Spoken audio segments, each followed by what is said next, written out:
May it please the court. My name is Dayan Chaudhary, along with my co-counsel James Lee. We will be representing the respondent Bruin in today's case, considering whether the Second Amendment allows the government to prohibit a law-abiding person from carrying handguns outside the home for self-defense. To prove that New York's restrictions on firearm carrying is constitutional, we will be addressing the following 3 points. 1. New York's licensing scheme is proved to be constitutional by its history. 2. Restrictions on the Second Amendment allows New York to increase public safety. And 3. New York does not give a blanket prohibition on carrying firearms outside the home. To address the first point, New York's proper cause licensing scheme is allowed by the Second Amendment, as it is rooted in centuries-long laws from England, American colonies, and early states in the United States of America, and precedent cases show acceptance of limitations on Second Amendment rights. So, counsel, what does the Second Amendment protect? Your Honor, as stated in the amendment, the Second Amendment protects the right to keep and bear arms. However, the rights given by the amendment are limited, as precedent in Supreme Court cases such as District of Columbia v. Heller states that the rights are not unlimited, which shows the limitations on the right to bear arms. To continue on, the public carry laws originated from the Statute of Northampton in 1328 and the English Bill of Rights in 1689. The New Jersey colony was the first American colony to codify Northampton-style law and limit the rights to carry arms by stating that no person shall not presume privately to wear any pocket pistol or other unusual or unlawful weapons. 1686 New Jersey laws.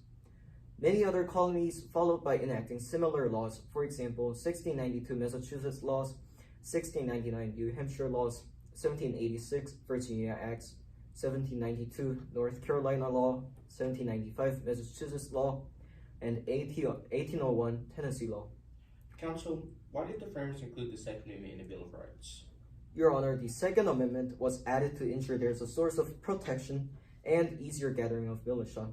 Thomas Jefferson added the right to keep and bear arms to enable protection against standing armies and restriction against monopolies. In addition, Hamilton stated that in times of insurrection or invasion, it would be natural and proper that the militia of a neighboring state should be marched into another to resist a common enemy or to guard the republic against the violence of faction or sedition, therefore emphasizing the intention of the Second Amendment. However, as previously mentioned, these rights are constitutionally limited under New York's regulation in today's case.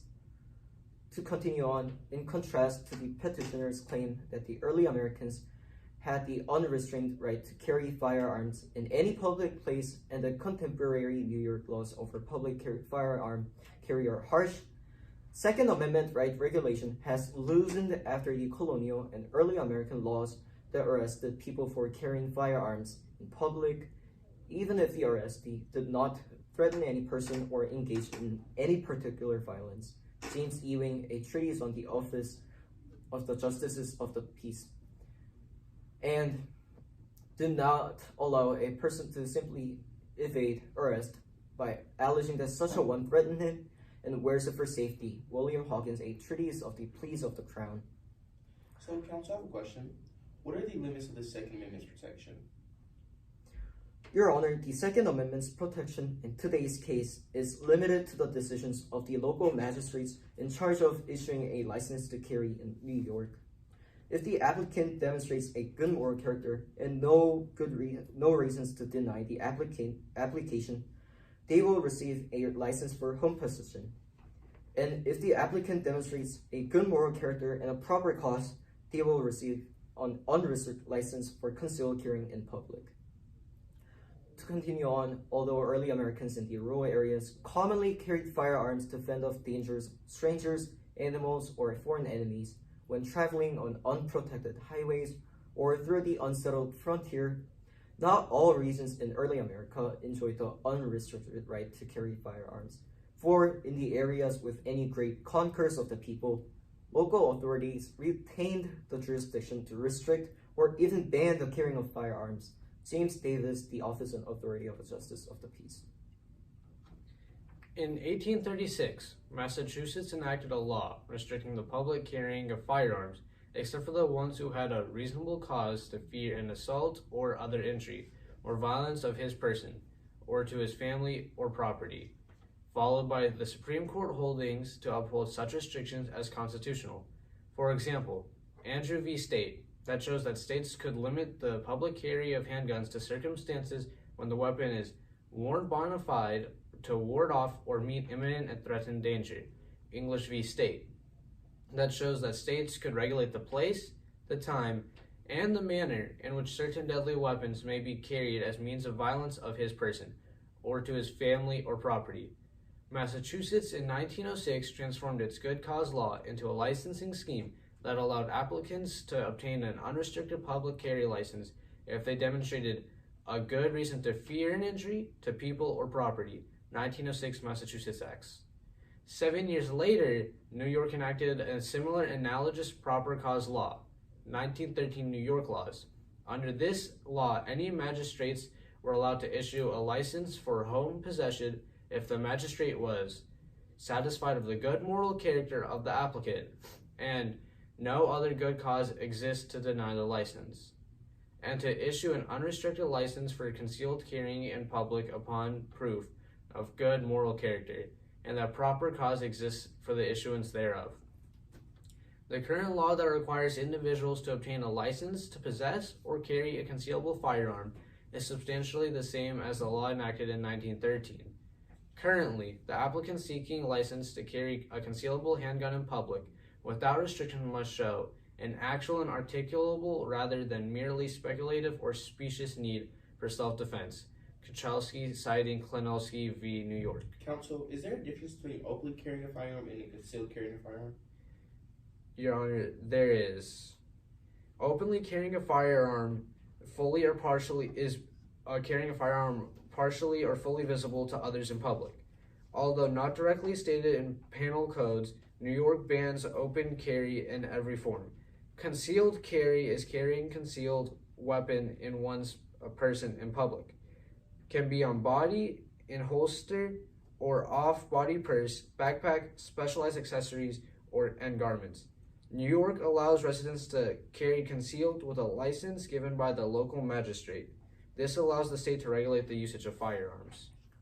According to New York Penal Law Section 265, applications for handguns are adjudicated by firearms licensing officers, who in most countries are state court judges, and in New York City and certain other countries are local police commissioners.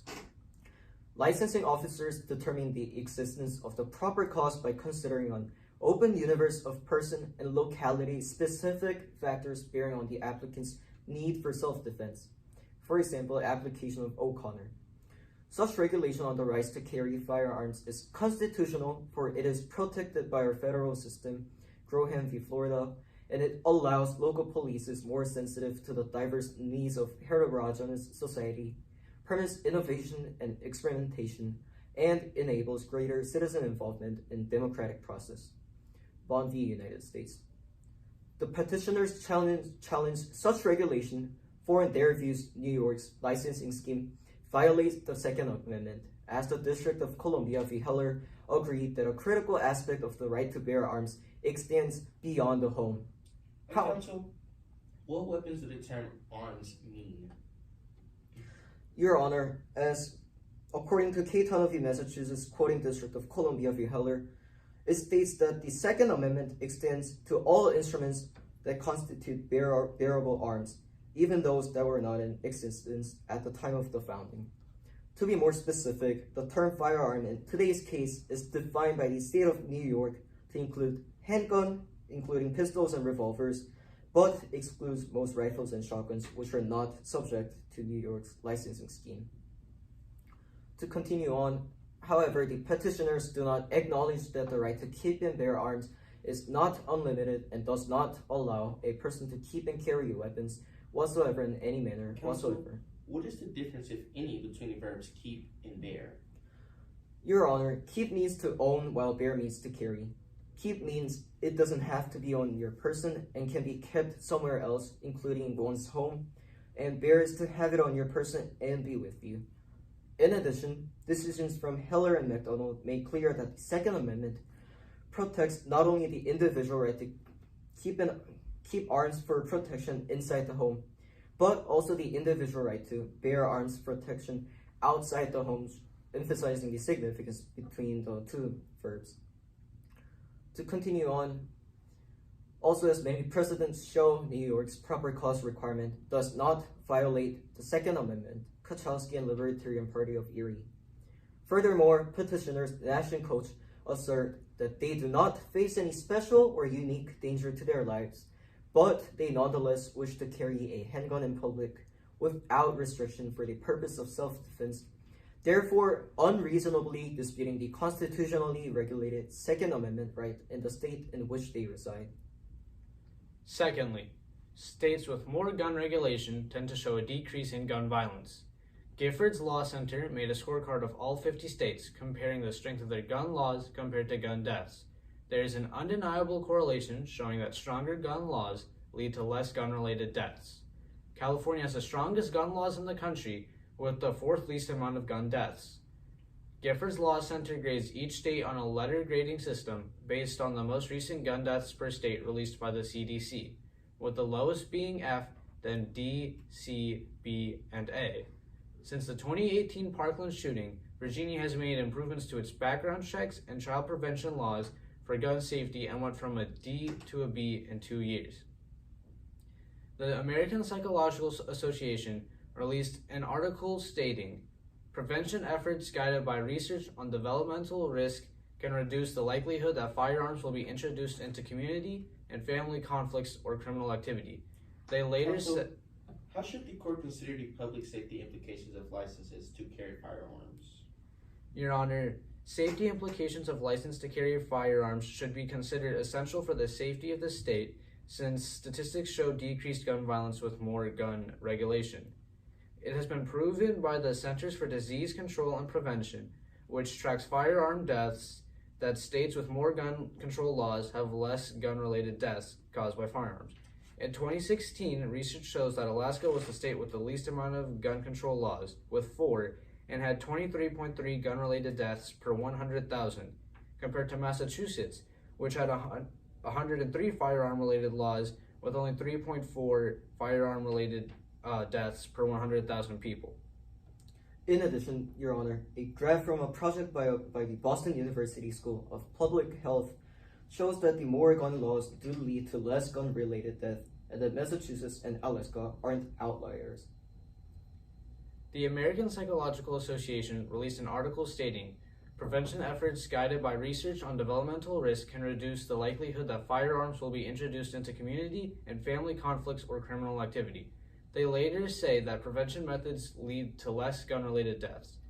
A 1911 New York Coroner's Office report states that an increase in homicide and suicide appeared with concealable firearms. They stated that the New York legislators should seek to craft a licensing solution that would lead to a decrease in these deaths. Statutes governing firearms and weapons are not desirable as ends in themselves. Such legislation is valuable only as a means to the worthwhile end of preventing crimes of violence before they occur. State of New York, report of the New York State Joint Legislative Committee.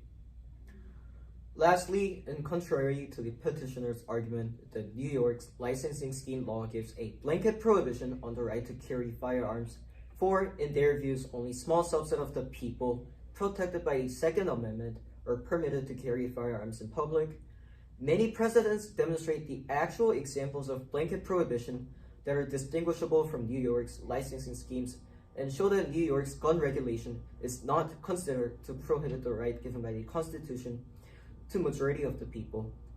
The court in Moore v. Madigan invalidated an Illinois law that imposed a flat ban on carrying ready-to-use guns outside the home by prohibiting individuals from establishing that they had a proper cause to carry a firearm in public.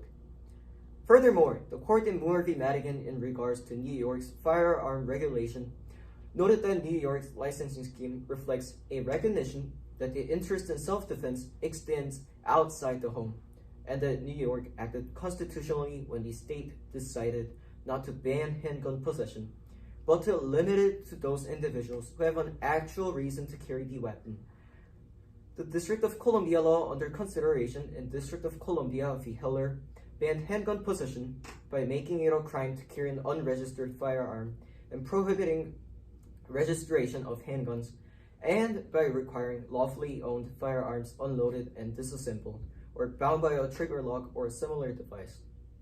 The court's holding stated that the Second Amendment right is not unlimited, therefore upholding and justifying the constitutionality of New York's law.